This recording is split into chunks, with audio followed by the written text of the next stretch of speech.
I'm Elliot Chodoff, and welcome to Conflict Uncovered, your go-to podcast for in-depth analysis on the complex and dynamic conflicts shaping the Middle East, Israel, and the world.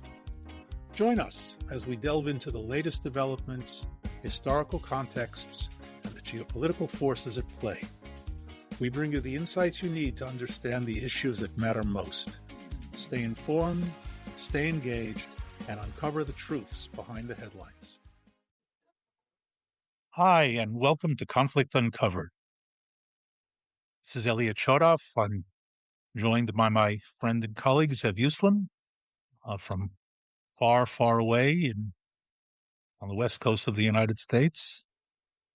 And today, we're going to do a slight detour off the long road to October 7th. But after having broken with it for a couple of weeks with the Iran shenanigans, we're going to move back into it, but we're going to do it via what's happening between the United States and Iran. So having said that, Don, how's life out there in the far Wild West? So, Elliot, I'm on near Seattle with family, but I and everyone have been following the war closely, in part for obvious reasons of what's happening in the homeland, Holy Land. But just FYI, we flew Air Dubai and Emirates from Tel Aviv to Dubai, and flew over the Strait of Hormuz, how do you pronounce it correctly? Hormuz. And I was a bit concerned about things. We landed and then spent a few hours and flew back over not Europe, but Turkey and Russia and other places, worried about who's our friend, and flew over the North Pole to here. Here, life largely pretends to go on as normal, with people occasionally going, "Oh, how are you? You're from Israel. What's happening there? What do you think of Trump?" And that's about the extent of the conversation. Occasionally, we'll have deep and meaningful conversations.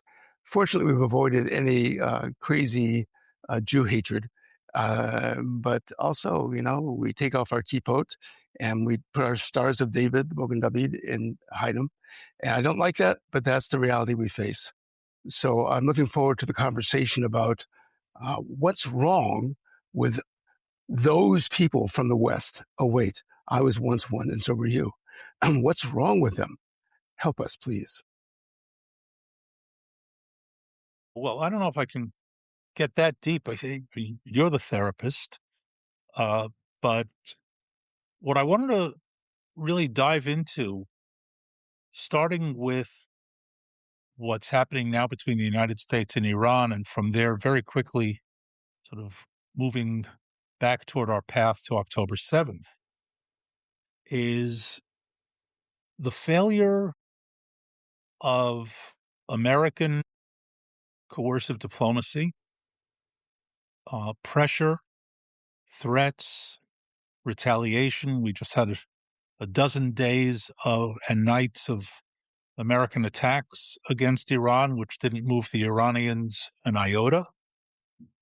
And the mixed problem and misunderstanding in which using that kind of a strategy, in other words, a limited, focused, but continuous bombing campaign, which was meant to get the Iranians to understand rationally that it's too costly for them to continue their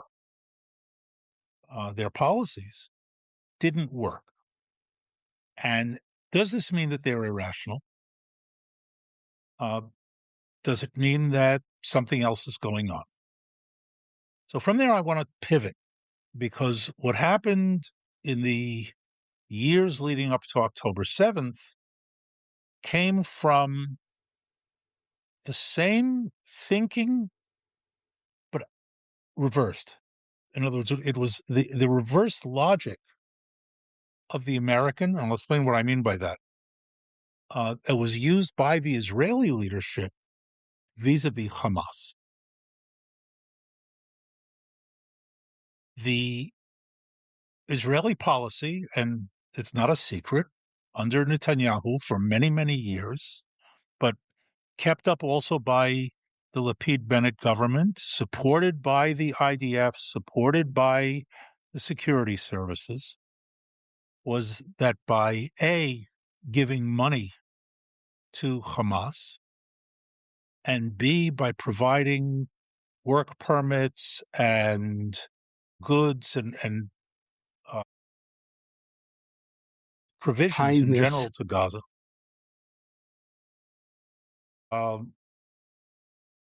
they were taking it, and that was showing how rational they were, because, wild-eyed, crazy,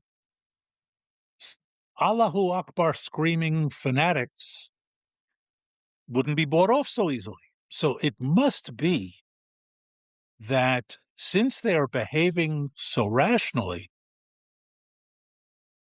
they have moderated, they've come around, they've seen the light of liberal economics, private property, all that good stuff that makes the Western world turn. Yes. 2 points. One is question mark Qatar. 2 is question mark statement. We Israelis generally agreed with that, or were pleased to have quietude on the Western Front. Yes. So first of all, let me start with the second one. Absolutely.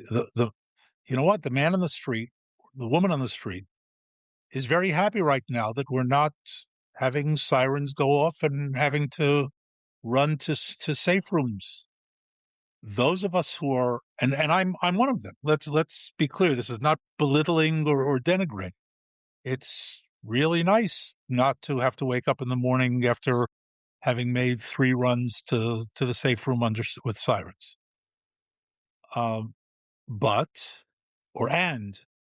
those of us who think strategically know very well that this is a false or temporary respite in a grander campaign, and eventually the piper is going to have to be paid for the quiet that we have at the moment. So if we want to go back a decade, the first part of this was true. In other words, the average Israeli, the above average, below average, and across, was very happy that buying them off seemed to be working. And the second part of what I just said, which is now a post-October 7th realization, is that a decade ago, nobody was saying, oh, but eventually we're going to have to pay the piper. They thought the piper was already being paid. Literally, yes. And the idea was fanatics behave in a fanatical way. And if you're behaving rationally, then you have somehow moved away from fanaticism. And it kind of makes sense, but it's wrong. In other words, it has its own internal logic to it, but it's incorrect. Yes. Now, this may be a future comment, but it seemed to me, and I think others of us recovering liberals, moderates, that those along the border in the kibbutzim and little villages, which I read were liberal, peace-loving, why can't we all love each other, Yes. folks, bought into that too? Question mark. I realize that may be a different conversation, and I know I'm overgeneralizing, but that seems to be part of the picture. Question mark. Yes. Well, they bought into it in line with their ideology, where Netanyahu bought into it despite his ideology. Okay, let's be clear here on something from the Israeli side before we analyze the other side. With very few exceptions, even in Israel today, with all the screaming about the radical right and the lunacy and all of that, the Ben Gvir and that, a very, very, very, very small percentage of the Israeli population is not peace loving. And I think what happened after October 7th was a shattering of illusion, but not necessarily a shattering of the dream. It's just that now we sit and say, I still want it to happen. I'm just less believing that it can happen under the circumstances of today. Right? Fooled me once, shame on you. Fooled me twice, shame on me. Uh, we're 3, 4, 5, 6. How many times? Kind of like Charlie Brown and the football with Lucy every season. So I don't think that even today, even nearly 3 years after October 7th, the majority of the Israeli population has given up on the dream of peace. However, its practical terms have shifted because of our recent experience. So if we want to go back, and that's a continuum. In other words, it goes from, for lack of a better spectrum, from far left to far right. The people who lived down there in the kibbutzim, as at least a segment of them, were from the vanguard of the peace movement, which really not only believed in it as a dream, but believed in it as a practice. These are people who went to the crossing point and drove Palestinians to the hospital and back, and who employed them and worked with them and all of that. And they were, shall we say, unpleasantly surprised on the morning of October 7th.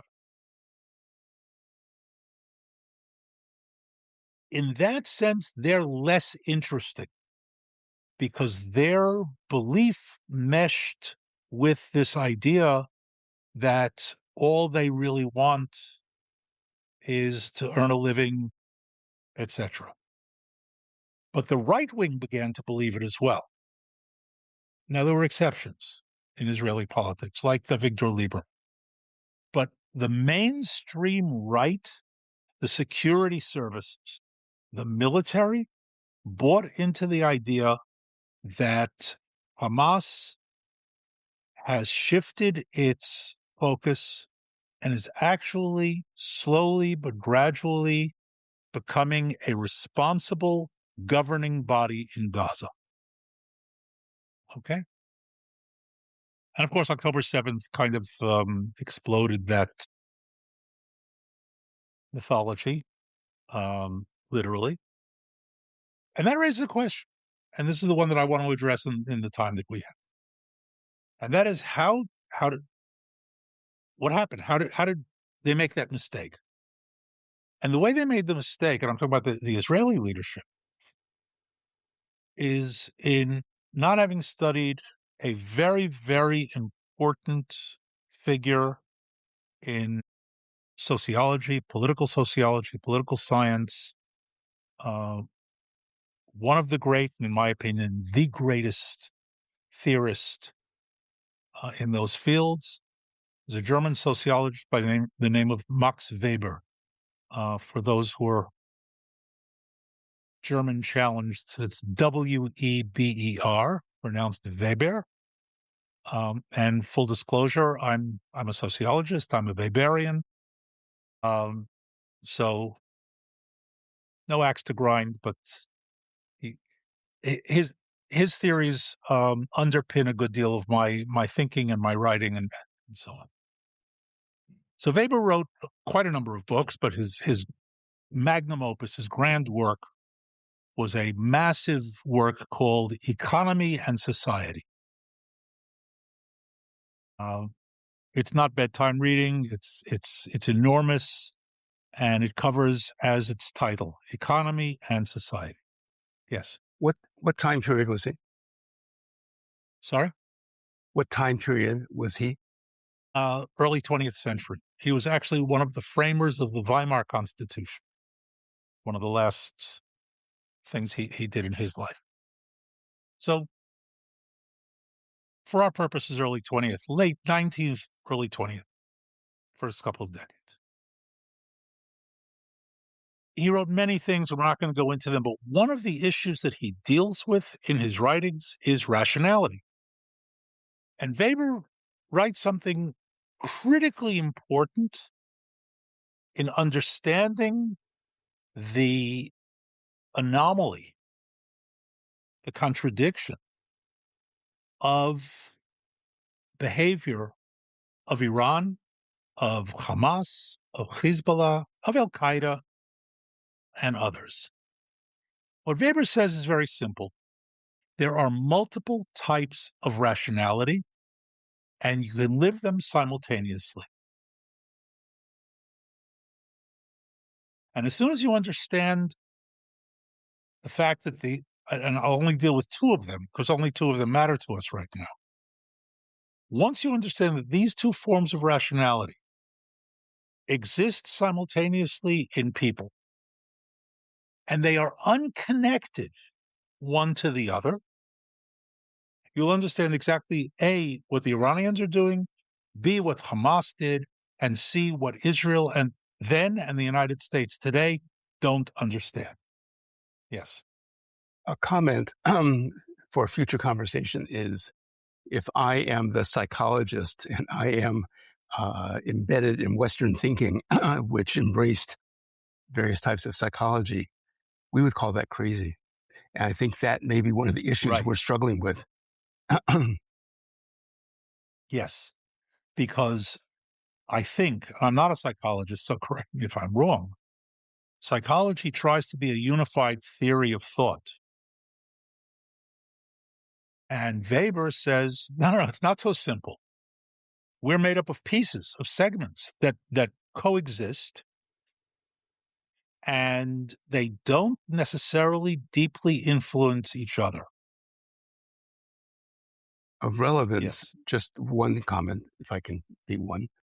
Psychology developed as trying to be science and factual and medical, and not sociological or phenomenological. It became reductive.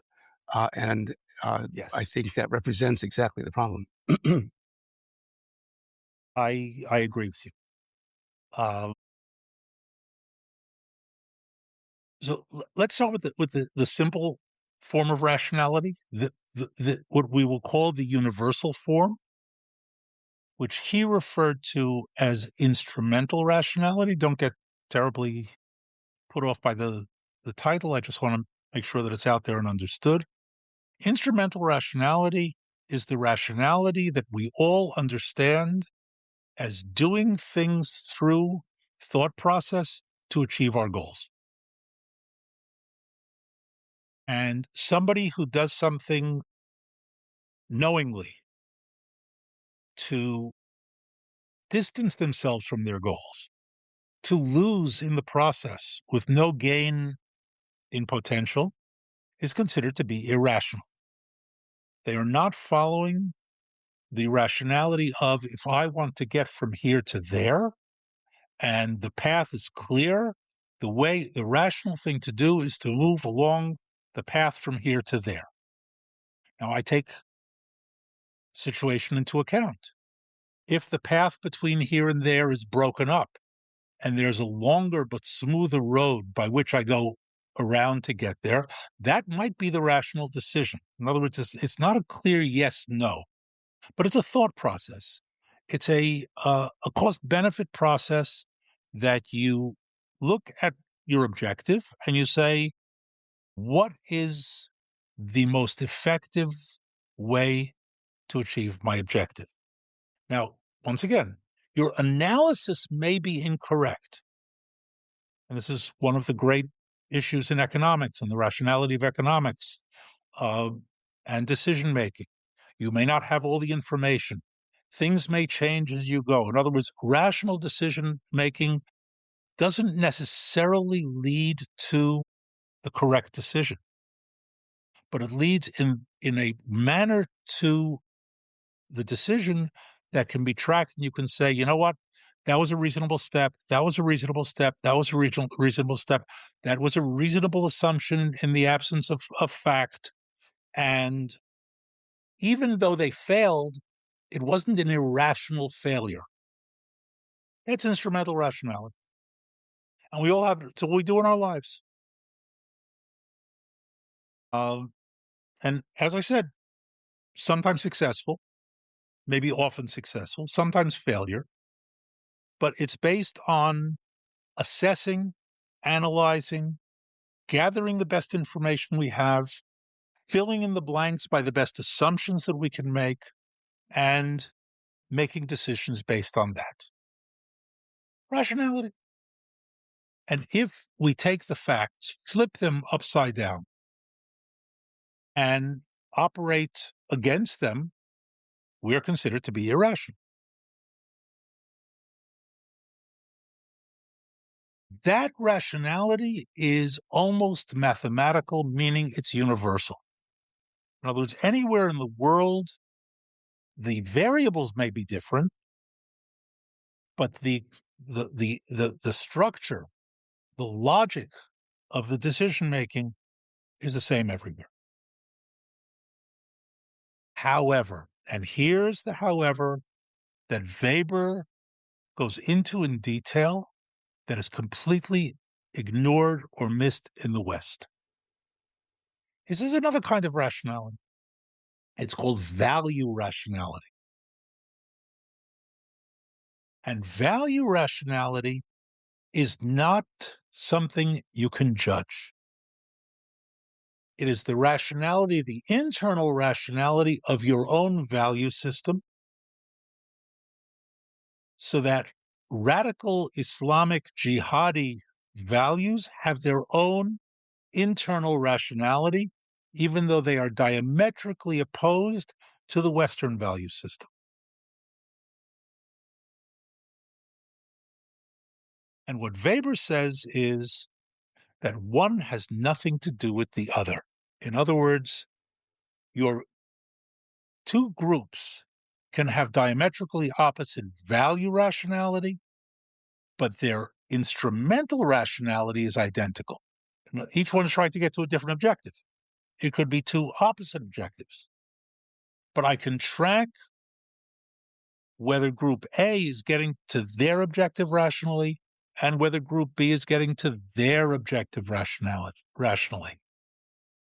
The mistake that was made here is to think that because they were behaving rationally to achieve their objective, they had made their objectives the same as ours. That was the flaw, and that was the failure. Yes. This is what we're going to call sociological therapy for me. I intellectually, emotionally understand the differentiation. I lived and was part of an Israeli view of can't we all love each other and make friends? And they're taking jobs and they're working. And this will probably be explored at a different time. But they had murderous intent. They had intent of murder and death. And I'm not sure that this coincides with this conversation, that how could we have lost that realization after over 100 years of terrorist murders by that philosophy, that viewpoint, perhaps to be dealt with differently. But that's an interaction I'm having, and I suspect other listeners of my ilk will too. Okay, so in another discussion, I'm going to fold this into where we left off in our previous discussion on the Long Road to October 7th, in the aftermath of the war in Lebanon, the withdrawal from Gaza toward the end of the first decade of this century and into the second decade, and show you how they dovetail.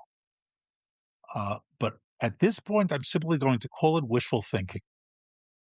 And, I'll call it two things. One is wishful thinking, and the other, which I think is related to it, which is called confirmation bias.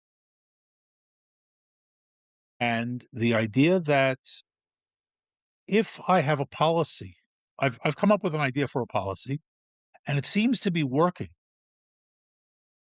or it's working most of the time. After all, there were events, there was fighting in the course of the decade from almost 2 decades until 2023, but it was periodic.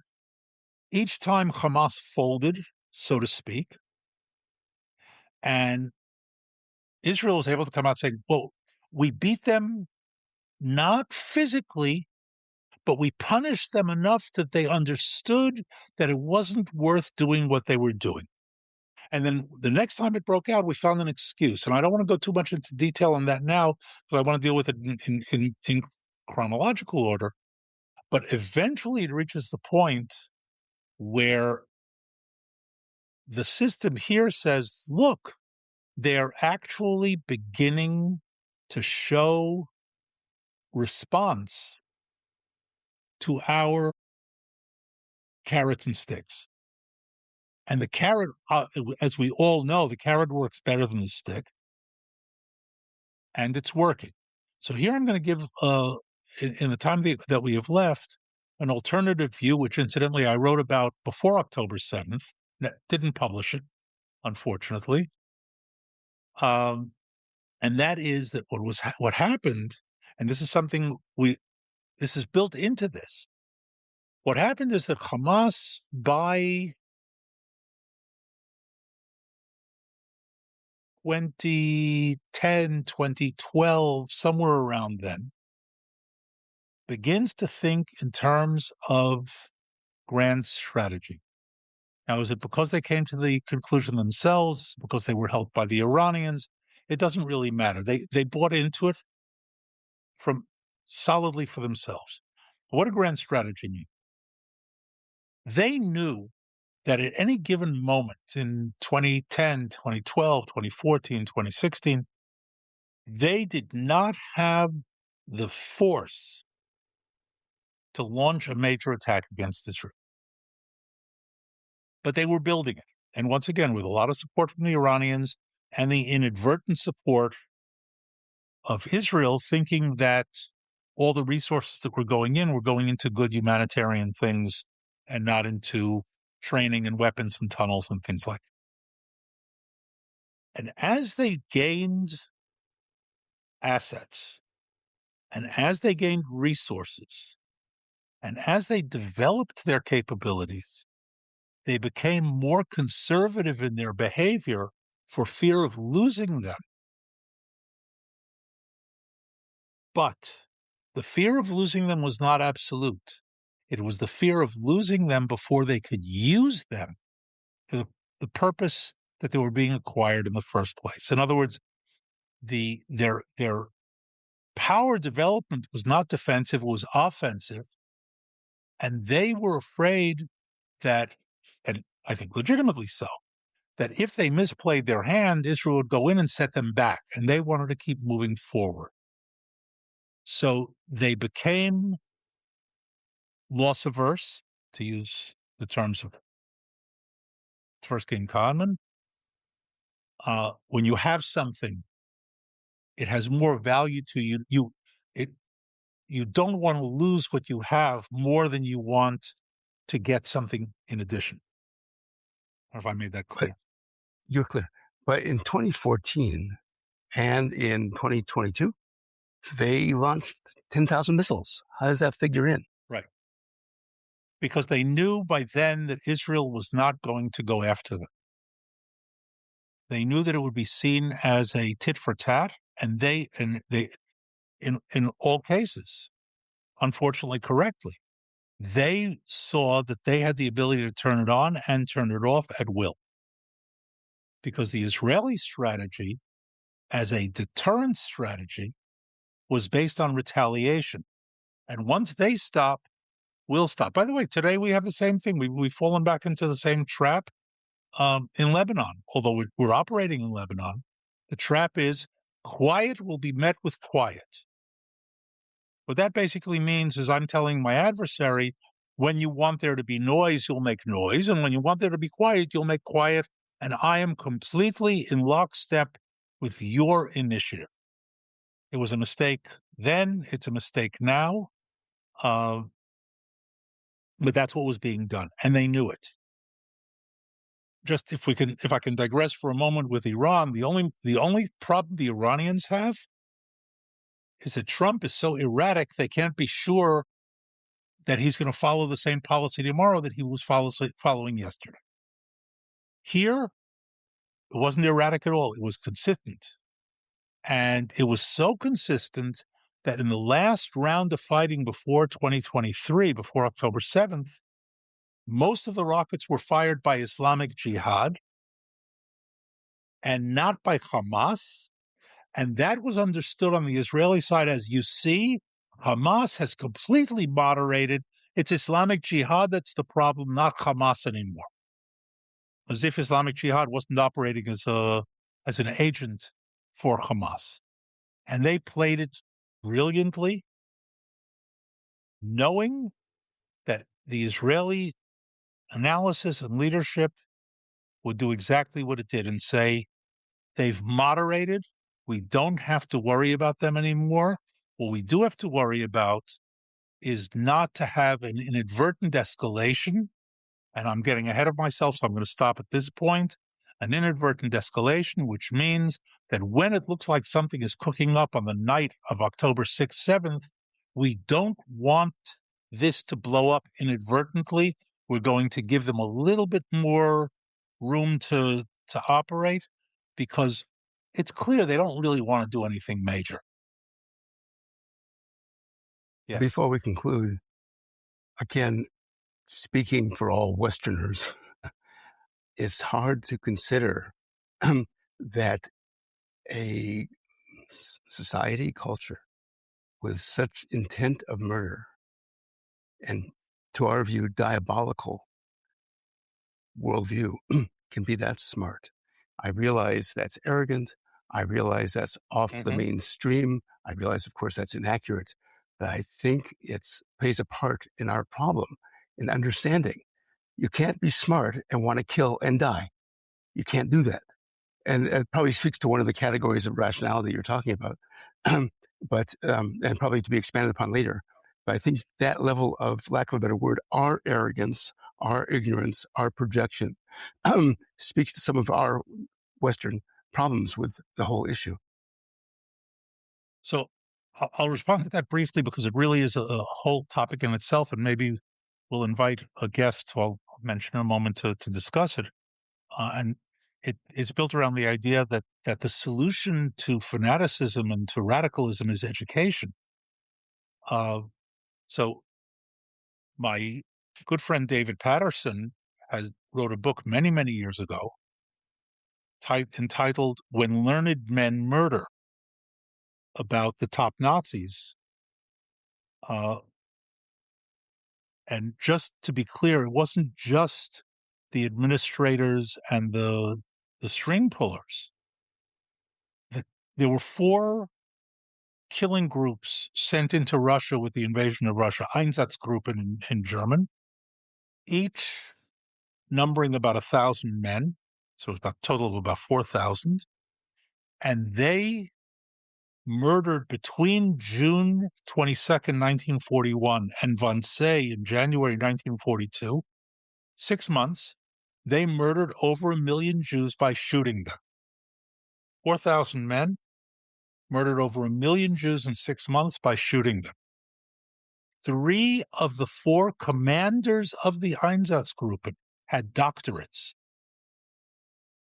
They were not thugs in the classic street sense. They weren't illiterate. They had doctorates in Germany. And this idea that only the illiterate, the uneducated, the unwashed behave that way. Joseph Goebbels, the Nazi propaganda minister, was the youngest PhD in German history. So good and bad, as we would measure it, has nothing to do with education, has nothing to do with intellect. And let's be serious.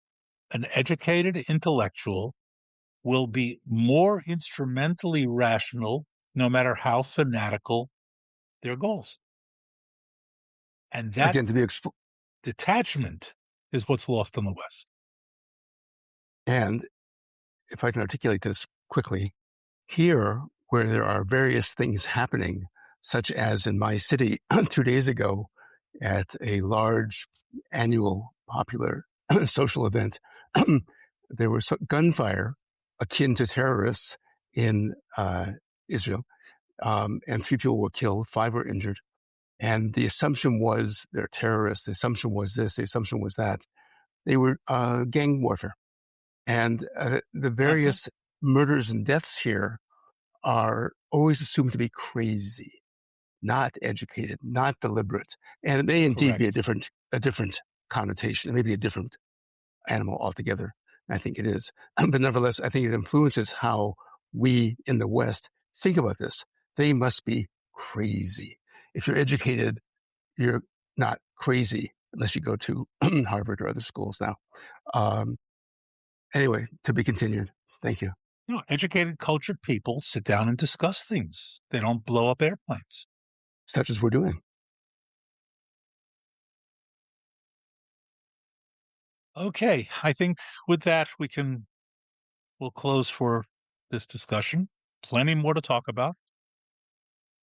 To our listeners, again, thanks for being with us. Pass it around if you like it. Spread it around as much as you possibly can. And in the meantime, stay safe, stay engaged. Thank you for listening to Conflict Uncovered. As always, it's been another rough day in the Middle East. We hope you found this episode insightful and engaging. If you enjoyed this episode, please subscribe, share and recommend with your friends, and review our podcast on your favorite platform. For more in-depth analysis and exclusive content, join our community and follow us on social media. Stay tuned for our next episode as we continue to explore the critical issues shaping the Middle East and the world. Until next time, stay informed and stay safe.